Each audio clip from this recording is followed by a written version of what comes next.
Bismillahirrahmanirrahim. Kajian Islam yang akan disampaikan pada pertemuan kali ini adalah panduan kurban sunnah Nabi Sallallahu Alaihi Wasallam. Puji dan syukur kita panjatkan kehadirat Allah Subhanahu Wa Taala. Salawat dan salam semoga tercurah kepada Rasulullah Sallallahu Alaihi Wasallam, kepada keluarganya, kepada sahabatnya, dan kepada kita semua hingga akhir zaman. Saudara-saudara kaum muslimin, pertama, keutamaan kurban tak diragukan lagi. Udhiyah adalah ibadah pada Allah dan pendekatan diri padanya, juga dalam rangka mengikuti ajaran Nabi kita Muhammad Sallallahu Alaihi Wasallam. Tidak ragu lagi, ibadah ini adalah bagian dari syariat Islam. Dua, hukum kurban. Hukum kurban adalah sunnah, artinya dianjurkan dan tidak wajib. Menurut pendapat jumhur, mayoritas ulama, dalil yang mendukung pendapat jumhur adalah hadis dari Ummu Salamah. Nabi Sallallahu Alaihi Wasallam bersabda, jika telah masuk 10 hari pertama dari Zulhijjah dan salah seorang di antara kalian berkeinginan untuk berkurban, maka janganlah yang menyentuh, memotong rambut kepala dan rambut badannya. Diartikan oleh sebagian ulama yaitu kuku sedikit menjuga. Hadis riwayat Muslim. 3, niatan kurban untuk mayit. Para ulama berselisih pendapat mengenai kesahan kurban untuk mayit jika bukan karena wasiat. Dalam mazhab Syafi'i, kurbannya tidak sah kecuali jika ada wasiat dari mayit. 4, waktu penyembelihan kurban. Dari Anas bin Malik radhiyallahu anhu, ia berkata bahwa Nabi Sallallahu Alaihi Wasallam bersabda, barang siapa yang menyembelih kurban sebelum sholat Idul Adha, maka ia berarti menyembelih untuk dirinya sendiri. Barang siapa yang menyembelih setelah sholat Idul Adha, maka ia telah menyempurnakan manasiknya dan ia telah melakukan sunnah kaum muslimin.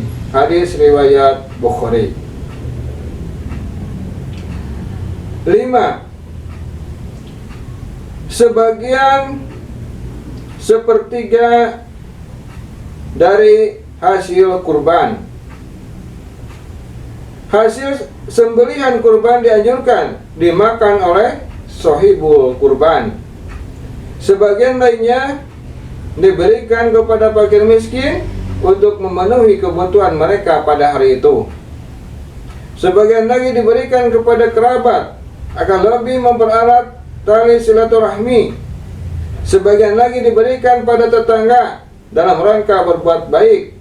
Juga sebagian lagi diberikan pada saudara muslim lainnya agar semakin memperkuat ukhuwah.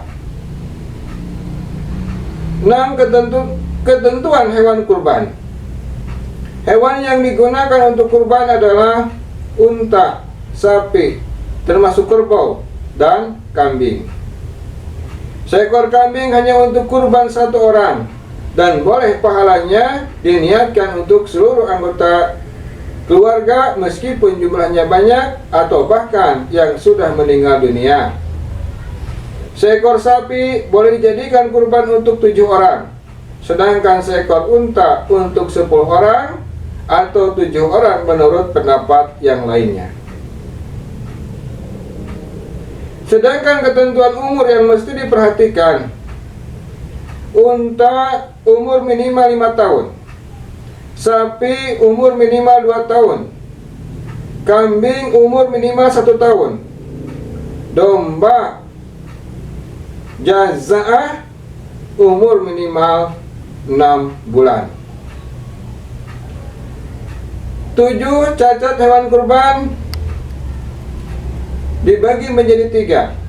1. Cacat yang menyebabkan tidak sah untuk berkurban, seperti buta sebelah dan jelas sekali kebutaannya, sakit dan tampak jelas sakitnya, pincang dan tampak jelas pincangnya, sangat tua sampai tidak punya sumsum tulang. 2. Cacat yang menyebabkan makruh untuk berkurban. 1. Sebagian atau keseluruhan telinganya terpotong. 2. Tanduknya pecah atau patah. Ketiga, cacat yang tidak berpengaruh pada hewan kurban boleh dijadikan untuk kurban namun kurang sempurna. Selain 6 jenis cacat di atas atau cacat yang tidak lebih parah dari itu, maka tidak berpengaruh pada status hewan kurban. Misalnya, ya, tidak bergigi atau ompong. 8. Tuntunan penyembelihan kurban. 1. Syarat hewan kurban, yaitu hewan tersebut masih dalam keadaan hidup ketika penyembelihan. 2. Syarat orang yang akan menyembelih berakal, baik laki-laki maupun perempuan, balik atau belum balik asalkan sudah tamyiz. Menyembelih adalah seorang muslim atau ahli kitab, Yahudi atau Nasrani, menyebut nama Allah ketika menyembelih. Perhatian yang perlu dicatat, sembelihan ahlul kitab bisa halal selama diketahui kalau mereka tidak menyebut nama selain Allah.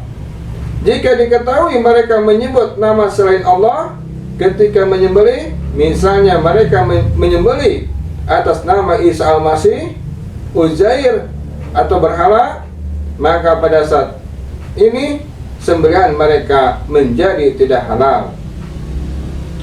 3. Syarat untuk menyembelih.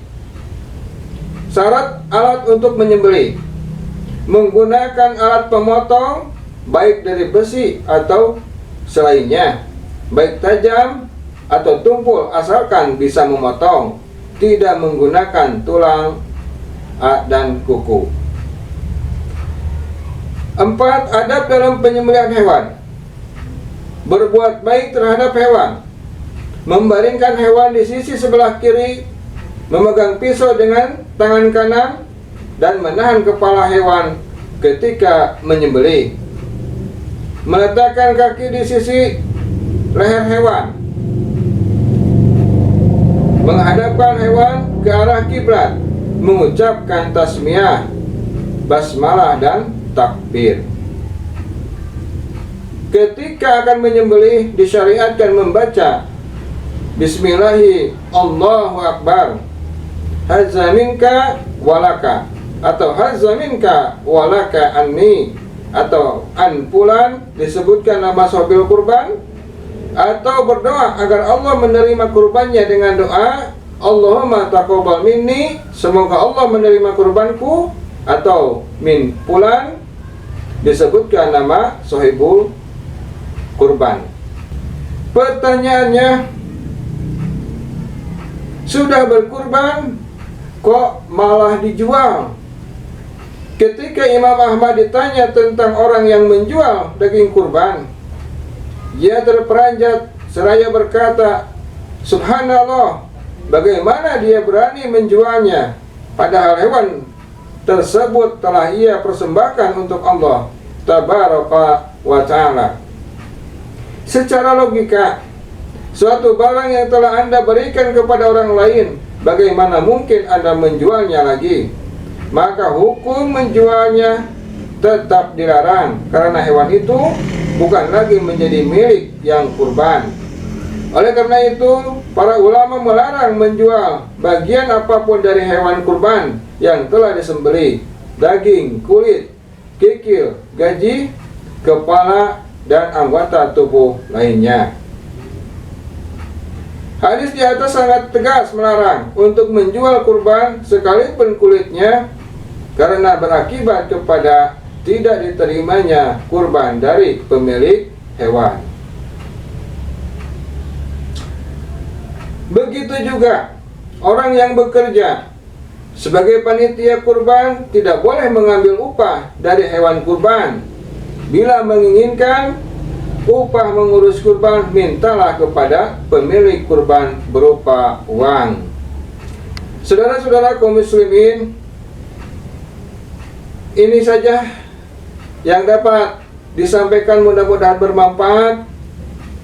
Rabbana atina fid dunya hasanah wa fil akhirati hasanah wa qina azabannar. Assalamualaikum warahmatullahi wabarakatuh.